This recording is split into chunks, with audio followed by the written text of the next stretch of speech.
Parlons RH.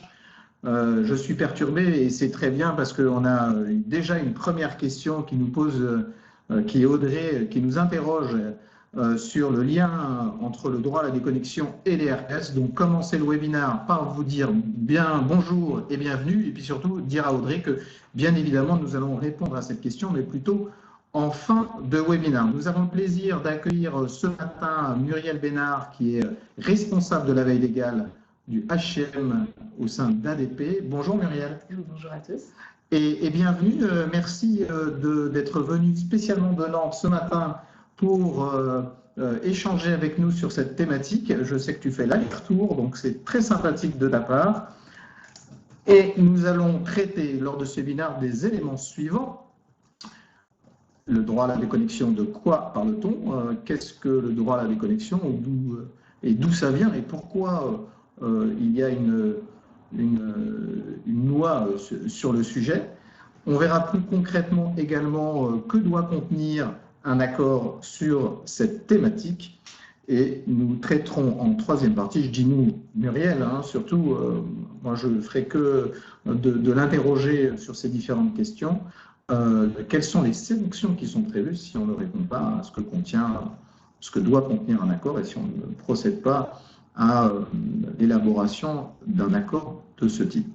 Je vous précise juste quelques modalités sur ce webinaire, et sur les webinaires Parlons RH en général.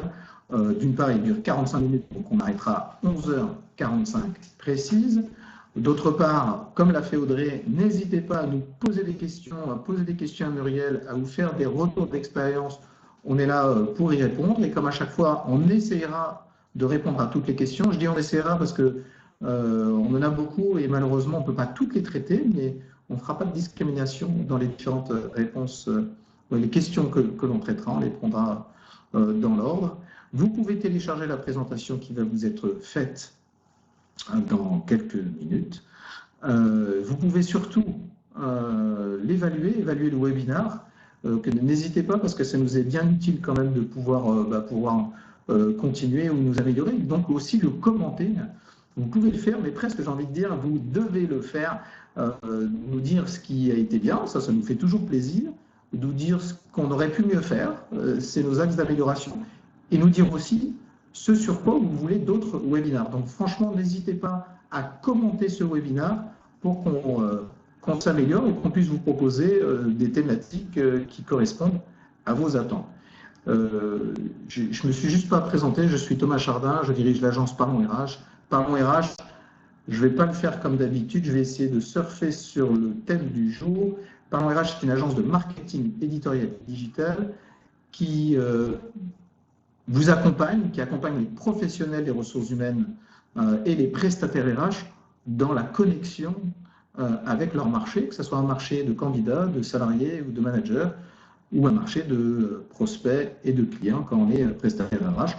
On vous accompagne dans l'ensemble des productions éditoriales, dans vos stratégies de communication, dans vos démarches de marketing et dans tout ce qui est animation de présence digitale, notamment le community management, pour, d'une certaine manière, favoriser ou intensifier votre connexion avec vos marchés, comme je viens de le dire.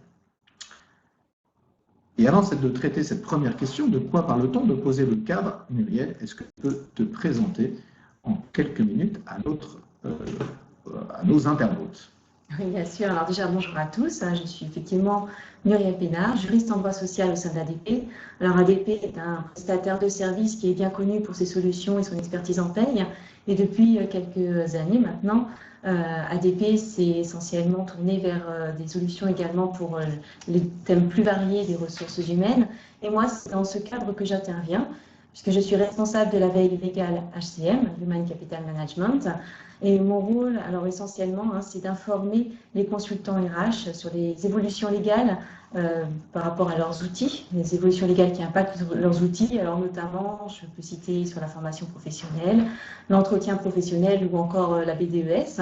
Je les aide également dans l'accompagnement de leurs clients sur des cas plus spécifiques. Alors finalement, j'ai un spectre assez large et varié. Déjà, le fait de la thématique RH, qui déjà par lui-même est un thème assez varié, mais aussi parce que je peux être amenée à faire des synthèses c'est-à-dire répondre sur des thématiques juridiques, mais avec des termes qui sont spécifiques et qui doivent être très courts, ou alors au contraire détailler des thèmes juridiques, là aller plus dans le détail, donc aller chercher éventuellement les jurisprudences, les différents accords de branche, également des accords d'entreprise que certaines entreprises publient.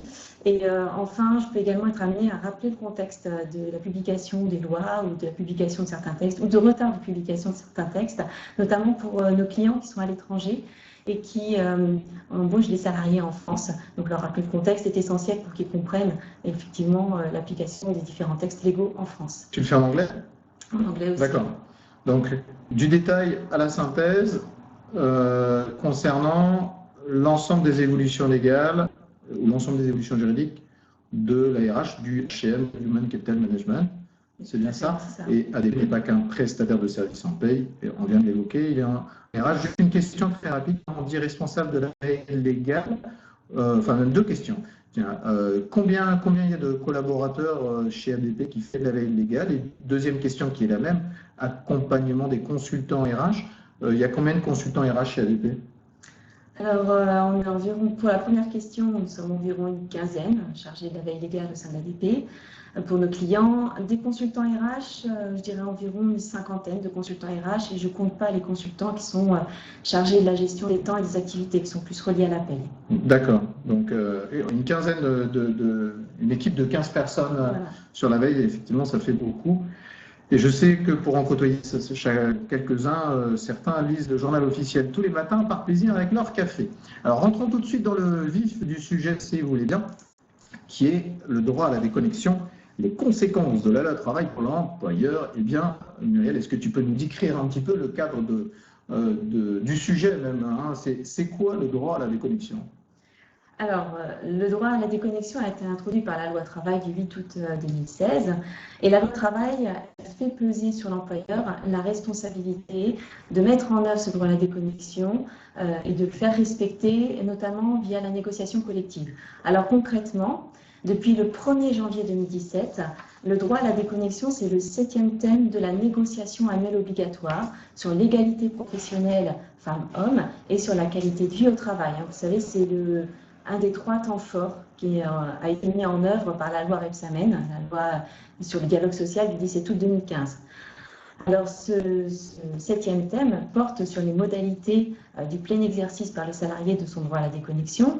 Et du côté entreprise, c'est la mise en œuvre de dispositifs de régulation sur l'utilisation des outils numériques. Tout ça, bien sûr, pour veiller au respect des temps de repos, des congés, des moments de vie personnelle et familiale du collaborateur. Alors l'employeur, il a une obligation de négocier, mais s'il n'a pas une obligation d'aboutir à un accord, et s'il n'aboutit pas à un accord, eh bien, il sera dans l'obligation de mettre en œuvre une charte. Donc son obligation ne s'arrête pas finalement à négocier. Il devra également mettre en œuvre une charte après avoir recueilli l'avis du comité d'entreprise, bon, à défaut bien évidemment des délégués du personnel. Et dans cette charte, il faudra bien évidemment définir ce que l'on entend par les différentes modalités du droit à la déconnexion. Et la loi travail ajoute l'obligation pour l'employeur de mettre en œuvre des dispositifs qui permettent d'avoir une utilisation raisonnable des outils numériques. Alors finalement, le droit à la déconnexion est introduit dans l'entreprise par la négociation, et également plus spécifiquement pour les salariés en forfait jour, puisque la loi travail mentionne également le droit à la déconnexion pour les salariés en forfait jour. Comme vous le savez, les salariés en forfait jour dans l'entreprise ne peuvent être mis en œuvre que s'il y a un accord collectif préalable. Et bien avec la loi travail, l'accord collectif d'entreprise, d'établissement ou à défaut l'accord de branche, conclu à compter du 10 août 2016 et qui organise le recours au forfait jour, devra également mentionner la façon, les modalités selon laquelle le salarié pourra exercer son droit à la déconnexion.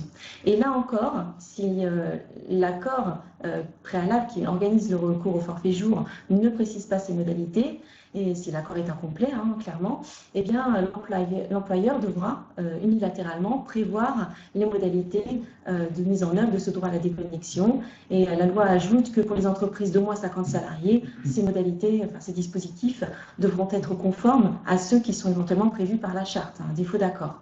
Donc finalement, ce qu'on peut regretter, c'est simplement que la loi travail ne précise pas ce qu'on entend par droit à la déconnexion, c'est-à-dire quelle est la définition. De façon intuitive, on peut considérer que ce sont les possibilités pour le salarié de ne pas se connecter pendant ses temps de repos, tout simplement, ce qui va dans le sens de la Cour de cassation, qui a jugé non fautif un salarié qui n'était pas joignable pendant ses congés. Donc, ça concerne tout le monde, oui. tous les collaborateurs, pardon, tous les collaborateurs, et notamment aussi ceux au forfait jour. À défaut d'accord, de toute façon, il y a une charte. Voilà, c'est ça, tout à fait. Et il y a un peu une zone de flou sur ce que ça signifie, voilà. Sur le droit à la déconnexion. C'est finalement à l'employeur de bien le définir dans son accord ou dans sa charte, d'être d'accord sur ce que l'on entend par droit à la déconnexion. Donc on va voir quelques exemples après de ce que ça doit contenir. Alors pourquoi on est arrivé aussi, au-delà du quoi qu'on vient de brosser, on va y revenir dans la suite du propos, mais pourquoi il y a un droit à la déconnexion? Après, j'ai envie de dire, quelle est la genèse de cette loi? Alors, n'hésite pas à me corriger si je n'utilise pas les bons termes, loi, jurisprudence. C'est tout à fait ça. En fait, le droit à la déconnexion a été introduit dans le Code du travail pour faire face à certaines dérives liées notamment à l'utilisation des outils numériques. Et malgré le fait qu'il existait des garde-fous, parce qu'il existe toujours des garde-fous dans le Code du travail, puisqu'il y a des articles, notamment 2 articles relatifs au temps de travail et au temps de repos, qui obligent l'employeur à laisser un droit de repos quotidien d'un minimum de 11 heures consécutives et un droit de repos hebdomadaire d'un minimum de 24 heures. Bon, ça ne s'applique pas au cadre dirigeant, mais ça s'applique à l'ensemble des autres collaborateurs. Il y avait également un autre article qu'il faut relier avec ces deux premiers, qui est l'obligation de sécurité qu'a l'employeur, c'est l'obligation de préserver la santé mentale et physique de ses collaborateurs. Et finalement, l'association de ces 3 articles, avant même l'introduction de la loi travail, on peut dire, met en œuvre un droit à la déconnexion non formalisé. Et bien, malgré ces articles, on a constaté de nombreuses dérives liées à l'utilisation des outils numériques, du fait notamment que les collaborateurs se connectent pendant leur temps de repos, et d'où l'introduction de ce droit à la déconnexion dans la loi travail, afin de rappeler qu'en quelque sorte l'obligation qu'a l'employeur de veiller à la santé et à la sécurité de ses collaborateurs. En fait, pour l'employeur, ça va être un peu un jeu d'équilibriste entre, d'une part, veiller au respect des temps de repos des salariés et en même temps la souplesse que laissent les outils numériques et qui permet une plus grande productivité au travail. Un jeu d'équilibriste, finalement, ça a toujours été le rôle de la fonction RH, d'être un peu en équilibre instable entre parfois des injonctions contradictoires entre l'économique et le social, entre le temps court et le temps long, et là entre la nécessité de développer la productivité et en même temps de protéger les risques d'une trop forte productivité ou en tout cas d'une trop forte connexion, quoi. Voilà. Donc ça correspond bien, finalement cette loi elle correspond bien à la mission de la fonction RH et en tout cas son esprit qui est de préserver une forme d'équilibre comme tu viens de l'évoquer. Alors peut-être qu'il y a déjà des questions, j'en vois en tout cas un certain nombre qui défilent. Je vois M. Ferrat qui me fait des signes pour dire qu'il est en train de prendre note. On n'a pas le retour précis de toutes les questions, c'est écrit un petit peu trop petit en bas à gauche, mais nous allons les prendre. Donc n'hésitez pas à nous les faire parvenir. Et voilà les premières questions. Donc comme il y en a, on va les traiter, on va commencer par les traiter. Il y a Maël qui demande: l'accord doit-il être à part ou inclus dans un autre accord, égalité professionnelle par exemple?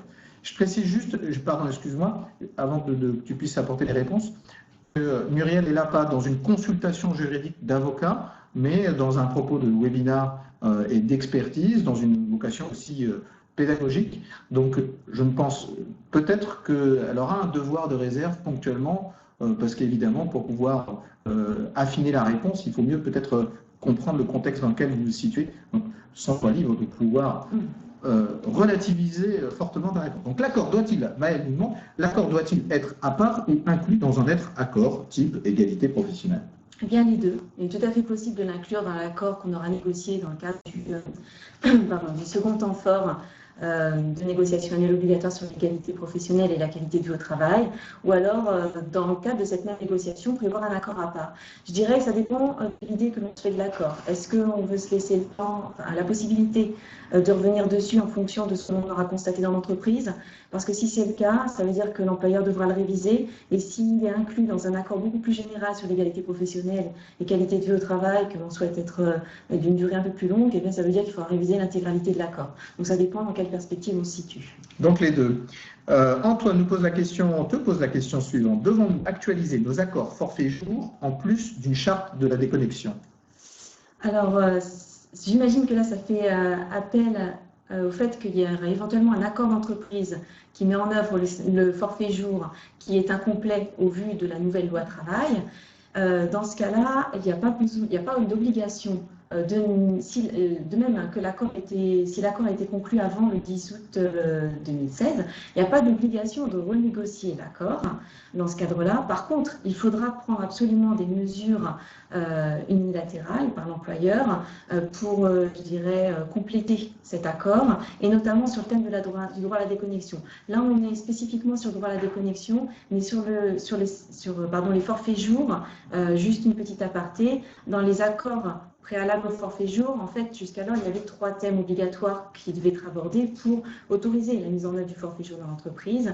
Avec la loi travail, il y en a 5, donc là, moi, j'aborde que le droit à la déconnexion, mais il y a aussi d'autres mesures, notamment sur la charge de travail. Donc, ça demande à être complété, et donc, ça veut dire que l'employeur, il a un certain nombre d'obligations à respecter si l'accord est incomplet pour que le forfait jour soit toujours valable dans l'entreprise. Donc, je ne vais pas les développer ici, mais notamment la charge de travail, l'entretien pour vérifier tout ça. Voilà, il y a un certain nombre de mesures à mettre en œuvre pour compléter cet accord et qu'il soit toujours valable. Géraldine pose la question suivante. Y a-t-il un seuil d'effectif pour la conclusion d'un accord? Alors, la conclusion d'un accord collectif ne peut être faite par l'employeur que s'il y a un délégué syndical. Ça signifie que cela concerne les entreprises d'au moins 50 salariés qui ont un délégué syndical d'entreprise. Donc, les entreprises qui n'ont pas de délégués syndicaux n'ont pas d'obligation de négocier.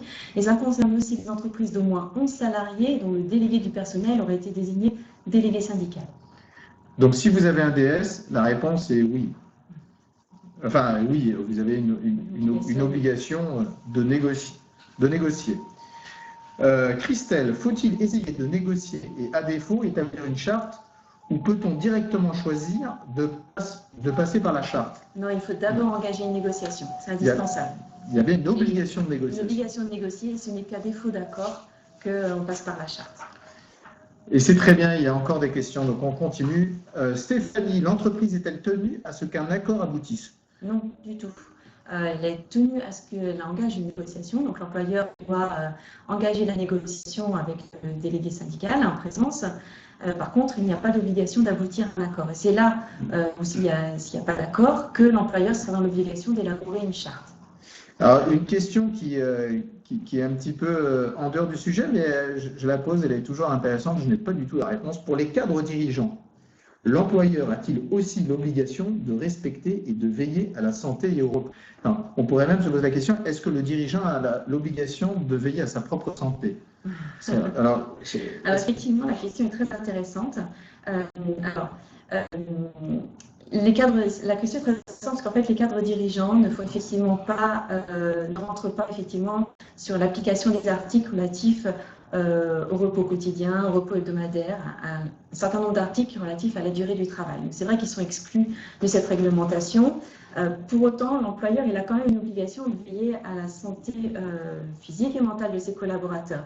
Donc, ce que je veux dire par là, c'est que, on va peut-être prendre la question autrement, c'est qu'il n'y aura pas de sanction si le cadre dirigeant, lui, n'a pas eu ses 11 heures de repos, quotidien consécutives, ou ses 24 heures de repos hebdomadaire. Pour autant, le cadre dirigeant, dans la mesure où il est quand même un collaborateur de l'entreprise, alors c'est un peu compliqué comme question parce que moi je pars du principe qu'il a un contrat de travail, qu'il est salarié également, il est mandataire et salarié dans ma réponse.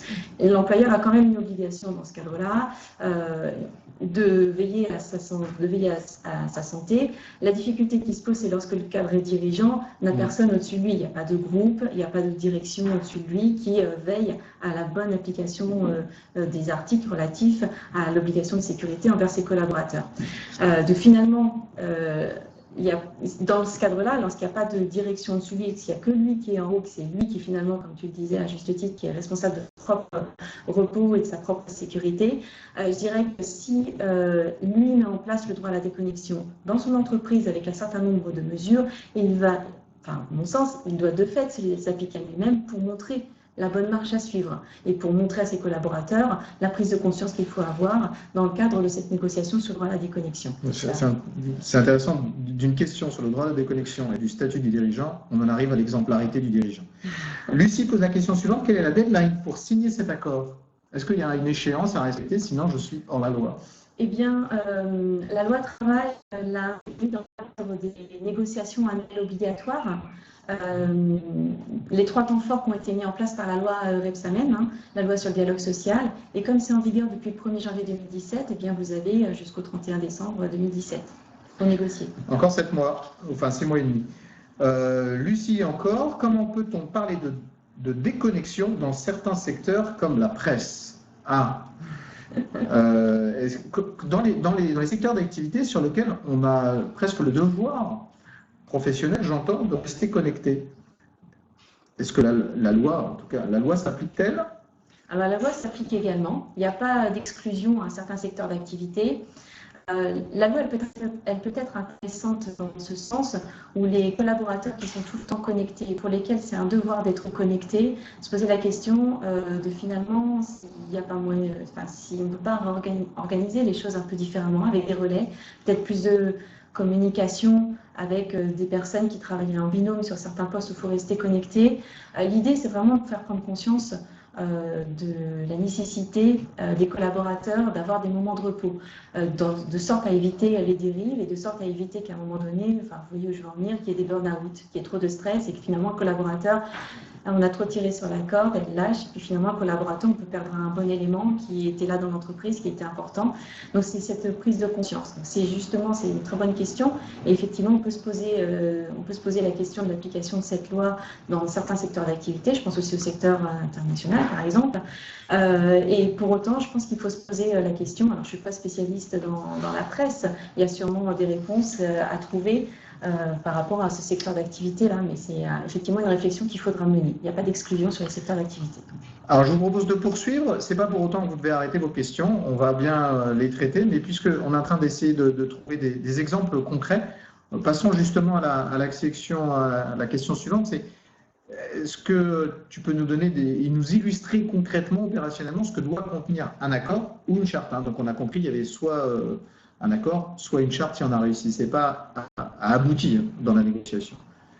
Oui, alors effectivement, la loi travail, elle ne fixe pas une liste limitative des mesures à mettre en œuvre qui devraient être dans l'accord ou qui devraient être dans la charte. Finalement, c'est heureux, puisque ça permet aussi aux entreprises d'utiliser, de choisir des mesures qui sont adaptées aux situations qu'elles rencontrent.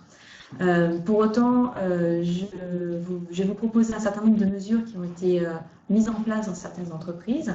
Et pour moi, la première mesure qui me semble primordiale, c'est l'information et la formation.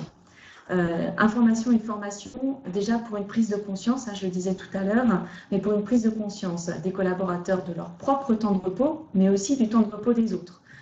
Et cette prise de conscience, à mon sens, elle est nécessaire pour changer l'état d'esprit dans l'entreprise. Parce que sans changement d'état d'esprit dans l'entreprise, les mesures qu'on risque de mettre en œuvre par la suite risquent de ne pas être efficaces comme on le souhaite.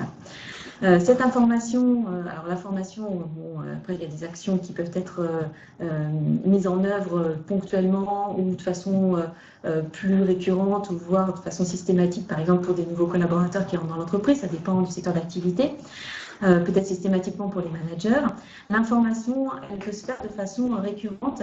Et puis, il y a une expérience d'entreprise qui est assez intéressante sur justement cette notion d'information.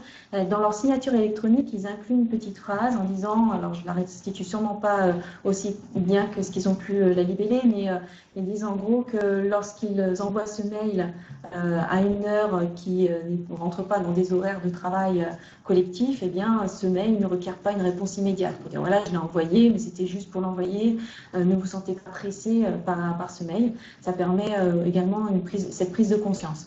Toujours dans le même état d'esprit, les messages automatiques ou des pop-up, lorsque le collaborateur se connecte pendant ses temps de repos, par exemple, ou lorsqu'il se connecte tardivement après son travail. Ces messages automatiques et pop-up, c'est plutôt pour rappeler des règles de bonne conduite qui auraient été édictées dans l'entreprise et que l'on rappelle de façon récurrente. Cette formation et cette information, à mon sens, elle doit être mise en œuvre parallèlement à une analyse dans l'entreprise qui permettra déjà de faire le constat des usages déjà dans l'entreprise. Comment ça se passe chez moi? Est-ce que finalement, moi j'ai beaucoup de collaborateurs qui se connectent en soirée, qui se connectent pendant leur repos? Voilà, déjà cette analyse qui devra être mise en place, à mon sens, parallèlement avec l'information et l'information. L'analyse permettra également peut-être de cibler des collaborateurs qui, eux, se connectent vraiment de façon récurrente et de voir si c'est lié à leur activité. Je rejoins la question qui a été posée tout à l'heure sur la presse, effectivement des questions à se poser. Ou est-ce que c'est lié au manager aussi, vérifier que la technique managériale qui est utilisée n'est pas aveugle finalement sur la charge de travail du collaborateur, et se poser la question aussi de la charge de travail.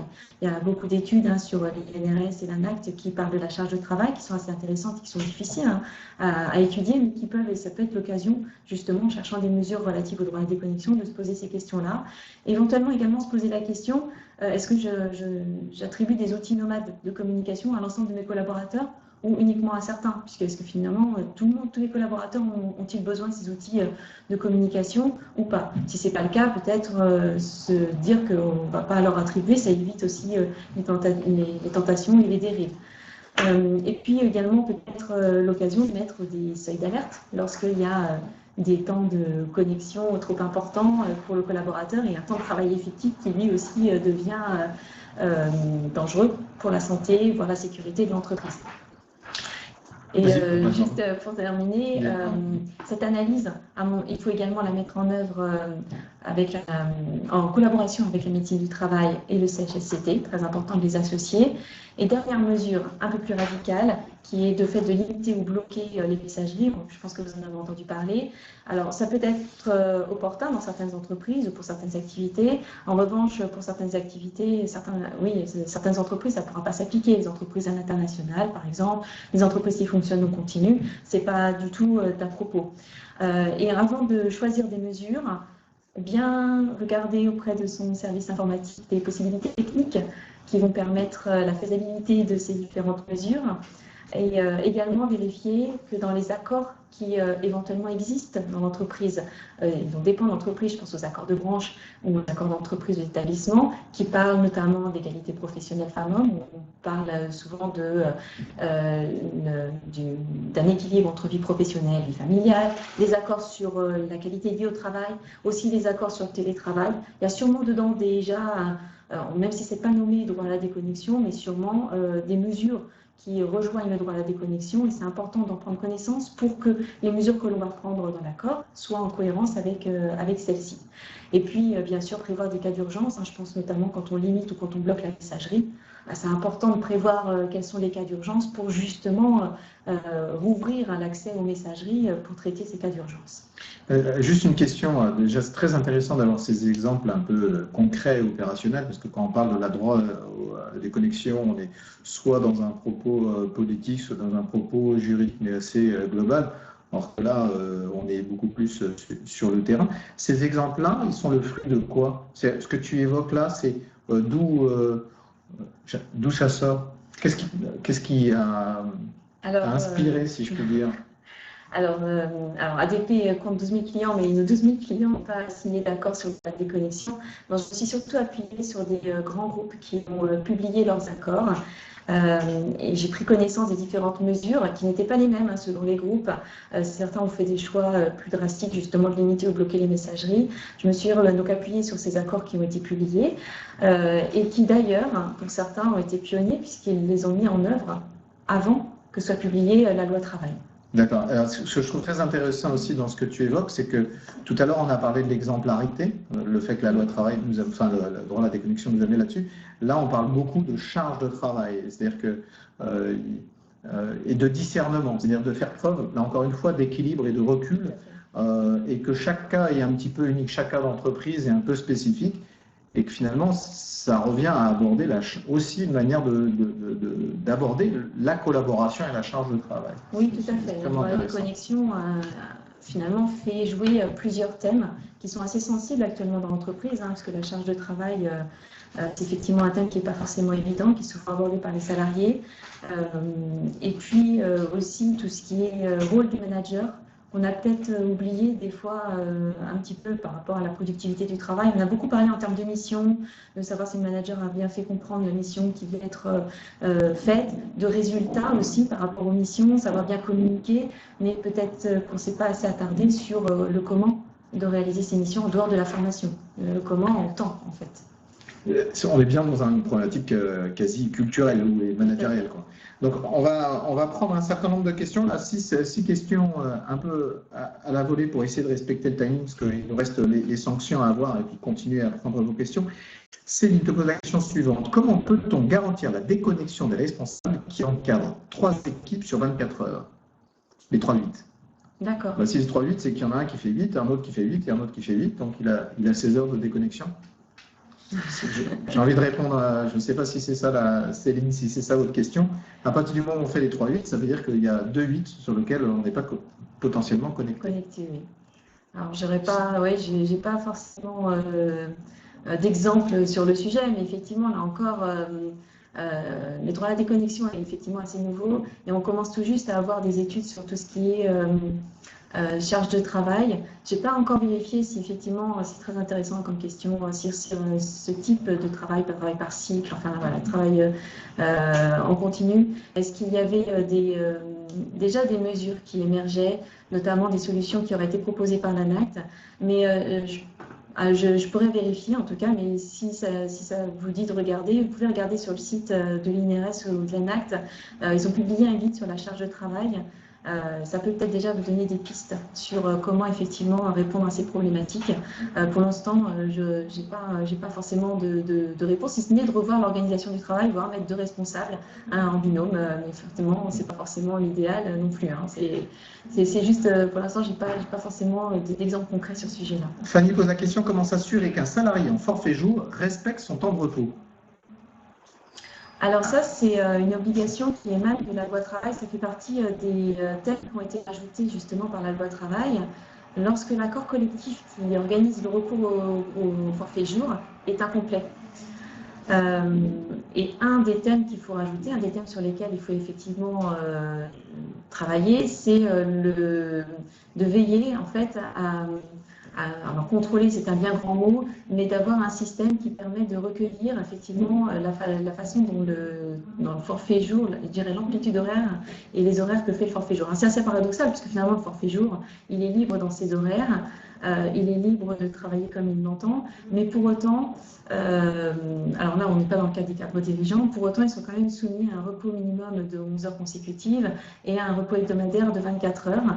Et il faut effectivement qu'à un moment donné, l'employeur soit en mesure de prouver qu'il a bien fait respecter ces temps minimum de repos aux collaborateurs. Donc ça parle, il y a le système basique du pointage qui peut déjà donner des temps de connexion. Il y a aussi sur l'ordinateur de plus en plus d'entreprises qui mettent en œuvre des, je ne vais pas dire mouchards, mais des systèmes automatiques qui permettent de connaître les temps de connexion des collaborateurs, puisqu'il y en a qui peuvent travailler très tôt le matin, par exemple, avoir des temps de pause, retravailler dans la journée librement, mais pour s'assurer qu'effectivement le collaborateur ait bien son minimum de 11 heures de repos quotidien, malgré le fait qu'il soit en forfait jour, on est bien d'accord, et que lui, il est considéré comme en jour, il n'y a pas de notion d'heure supplémentaire et de notion de décompte horaire du collaborateur. C'est uniquement par rapport à ce respect de 11 heures quotidiennes à 24 heures. C'est intéressant parce que la question de Fanny, c'était comment s'assurer qu'un salarié au forfait jour respecte son temps de repos.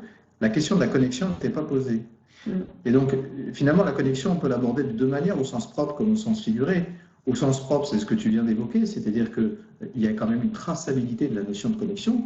Mais au sens figuré, si je suis en repos et que j'ouvre un ouvrage, le Code du travail, si je suis juriste, je crois que l'employeur n'a aucune possibilité de pouvoir s'assurer que le salarié est bien déconnecté professionnellement, cette déconnexion psychique.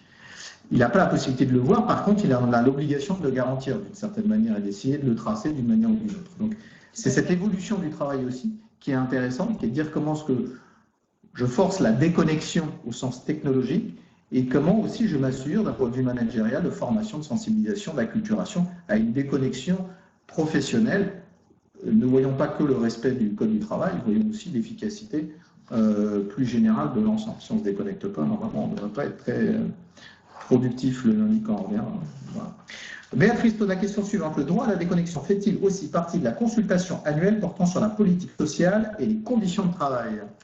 Non, c'est uniquement sur la ah pardon, excusez-moi.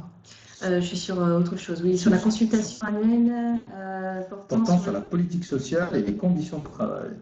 Alors là, c'est sur la consultation du comité d'entreprise.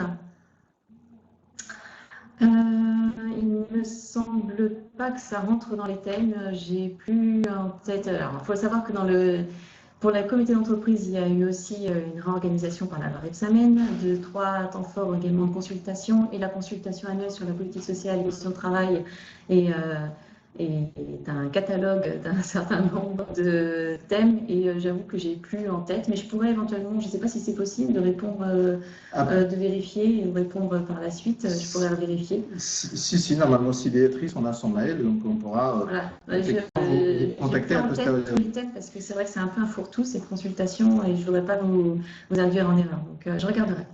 Alors, Stéphanie, que prévoit la loi pour vérifier que la charte respecte la loi? Ah oui, savoir si la charte, en fait, elle est conforme, c'est ça, si elle prévoit. Alors, il n'y a pas de, comment dire, de liste pareil, hein, de limitative de ce qu'il doit y avoir dans la charte, si ce n'est ce que je vous ai dit tout à l'heure, de prévoir les modalités d'exercice du droit à la déconnexion et de prévoir également une information et sensibilisation sur l'usage raisonnable des outils numériques. C'est tout ce que dit la loi par rapport à ça. Donc après, comment est-ce qu'on peut considérer qu'elle sera, quel est le garde-fou en quelque sorte, si c'est ce que vous voulez dire. Je vais peut-être l'aborder après sur les sanctions. C'est pour ça fait une bonne transition sur les sanctions. Je n'oublie pas les autres questions, justement, c'est une bonne transition. Puis il y a aussi une question, et on va introduire la notion de sanction sur la question suivante. Si un salarié ne respecte pas les mesures, l'employeur doit-il prendre des mesures disciplinaires? C'est parfait, même si là, ça concerne le salarié, il y a aussi des sanctions prévues pour l'employeur. Donc, quelles sont les sanctions prévues? Parce qu'en fait, le droit à la déconnexion concerne finalement tous les salariés de l'entreprise, vous l'aurez compris, et finalement tous les employeurs si on se place du point de vue des salariés en forfait jour. Pour autant, je ne vais pas ici aborder le cas des sanctions lorsque l'on a un accord incomplet et que l'employeur n'a pas compensé cet accord incomplet sur les salariés en forfait jour, parce que vous comprendrez que ça fait appel à des notions sur le temps de travail. Dans certains cas, le forfait jour pourrait ne plus être valable et donc du coup, on partirait sur des salariés qui seraient ouverts avec un paiement d'heures supplémentaires. Ça me demanderait un développement trop long. Aujourd'hui, je m'attache surtout en fait à vous exposer les sanctions, d'une part pour l'employeur qui n'aurait pas respecté son obligation de négocier et d'autre part pour les salariés qui n'auraient pas respecté les mesures qui seraient prévues dans l'accord ou dans la charte. Alors pour l'employeur qui n'aurait pas respecté l'obligation de négocier, donc c'est ce que j'ai répondu à la question tout à l'heure, employeur d'au moins 50 qui est un DS ou d'au moins 11 dont le DP a été désigné comme DS, il encourt 1 an d'emprisonnement et 3 750 € d'amende. Donc ça incite quand même, avec 1 an d'emprisonnement, ça incite quand même l'employeur à négocier grandement. Ça incite, et je dirais que c'est peut-être pas plus mal aussi pour l'employeur par rapport aux risques psychosociaux dans l'entreprise, dans le sens où l'employeur qui, par l'intermédiaire du droit à la déconnexion, prend également des mesures pour préserver la santé de son salarié, peut également, par ces mesures, agir sur tout ce qui est risques psychosociaux. C'est-à-dire faire en sorte que son collaborateur bénéficie bien d'un taux de repos minimum, faire en sorte que le collaborateur puisse se reposer comme il faut. Et dans ce cadre-là, c'est important parce qu'on a de plus en plus de litiges qui sont liés au fait que les salariés sont sujets aux risques psychosociaux et qui vont au prud'homme condamner l'employeur qui n'aurait pas mis en place les mesures nécessaires pour préserver sa santé. Et en négociant sur le droit à la déconnexion, on négocie également sur le fait de préserver la santé du collaborateur. Et donc, par ce biais-là, si jamais le salarié emmène son employeur au prud'homme, le juge risque d'en tenir compte. Enfin, il y a des chances pour qu'il en tienne compte. A contrario, si l'employeur n'a pas négocié, le juge risque d'être plus sévère lorsqu'il y a un salarié qui amène son employeur au prud'homme pour risques psychosociaux. À noter que la loi travail n'apporte pas de sanctions lorsque l'employeur n'a pas mis en place de charte. Disons qu'il n'y a pas de sanctions prévues dans la loi travail. Pour autant, les juges condamnant peut-être l'employeur qui n'a pas mis en place la charte, ça veut simplement dire que finalement, aujourd'hui, on ne peut pas vous donner une estimation des sanctions. D'abord parce que la loi est trop récente, donc je n'ai pas de recul, je ne sais pas encore ce que les juges pourront prononcer, mais en tout cas, sachez que ce sera la libre appréciation des juges. Et pour répondre justement à la question Audrey, au début non, sur le fait des mesures, en fait. C'est-à-dire que ce que tu viens de faire, c'est le lien avec la question d'introduction, voilà, avec Audrey sur les RPS. Voilà. Et là, c'était, pardon... pour vérifier que la charte respecte la loi.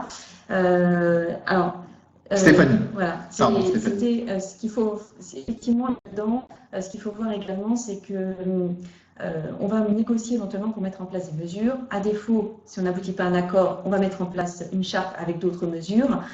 Sachez que si jamais les juges viennent contrôler, donc ça veut dire que forcément à un moment donné il y a un litige qui est porté devant eux, ils vérifieront également la bonne application de ces mesures. Il ne s'agit pas simplement de négocier, il faut aussi les mettre en œuvre et montrer que l'on a mis en place dans l'entreprise un système qui permet de vérifier la bonne application de ces mesures.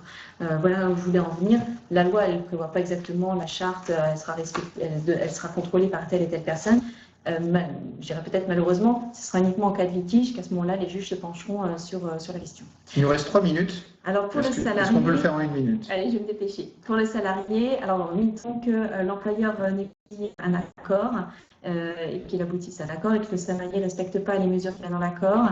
En dehors du licenciement, l'employeur pourra le sanctionner uniquement si le règlement intérieur qui est dans l'entreprise est bien en vigueur et conformément au formalisme qui est actuellement en vigueur.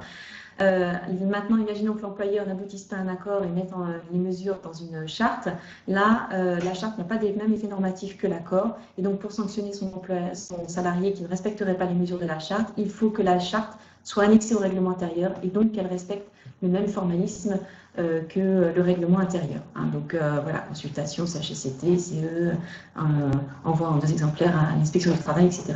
Alors, on arrive au terme de notre webinaire. Encore une fois, c'est très frustrant de pouvoir répondre à l'ensemble de vos questions et de vos remarques, mais c'est un peu le principe aussi de ces webinaires, c'est de rester condensé sur 45 minutes. Peut-être qu'on en fera d'autres d'ailleurs avec toi, Muriel. Merci beaucoup de tous ces éclairages fort pertinents. On aurait envie de continuer pendant des heures. Ce que je vois, c'est que finalement, cette loi, la déconnexion, quel que soit l'endroit par lequel on la prend, finalement, on démêle des plots qui sont l'exemplarité du management, on l'a évoqué, le RPS, merci Audrey, mais ça traite aussi de cette thématique-là, ça traite de l'engagement des collaborateurs, de la reconnaissance, de la charge de travail. Oui. Finalement, ça embrasse très large et ce n'est pas exclusivement lié à cette problématique technologique. Tout à fait. Et on est beaucoup plus... Je voudrais juste ajouter une chose, c'est que ça fait peser sur l'employeur beaucoup de responsabilités. On l'a vu à travers les questions, d'ailleurs je remercie pour les questions qui ont été posées.